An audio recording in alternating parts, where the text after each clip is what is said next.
শুধুমাত্র দুইটা পয়সার জন্য নিজের গ্রাম, নিজের শহর, নিজের বন্ধুবান্ধব সব কিছু ছেড়ে দিয়ে এই বিদেশের মাটিতে প্রচণ্ড পরিমাণে কষ্ট করতে হচ্ছে। তো কেমন আছো ভালোবাসার মানসিগুলা? আমরা তো কামলা মানুষ, কাজ ছাড়া ভাত নেই, তাই আজকেও সকাল সকাল কাজে চলে এসেছি। যাই হোক, 1 মাস ধরে আমাদের কন্টিনিউ কাজ চলতেছে, টানা কোনো ছুটি হয় নাই।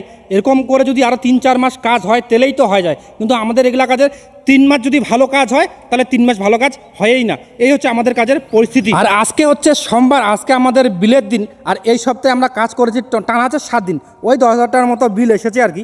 আর এখন বাজে দুপুর 2টা, সকালবেলা খাওয়া দাওয়া আমরা করে নিয়েছি, এখন যাচ্ছি দুপুরবেলা খাওয়ার জন্য। যে আজকে ডাল রান্না করেছে, ডাল, বাঁধাকপির ভাজা। তারপর পাক্কা 5টার দিকে আমরা যখন রুমে চলে যাই, স্নান না করার আগেই আমাদেরকে পয়সা দিয়ে দেয়, বলে যে আগে পয়সা নে, তারপর তোরা এদিকে কী করবি কর। আমাদের বিল নিয়ে ভাই কোনো সমস্যাই হয় না।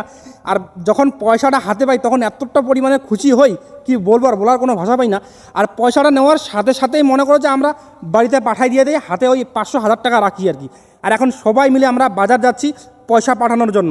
এই যে আমাদের টিমটা, ওই যে আমাদের ম্যানেজার, মধ্যেরটা ম্যানেজার, এদিকে আছে দাদা আছে, মামা আছে, সবাই মিলে এখন যাচ্ছি পয়সা পাঠানোর জন্য।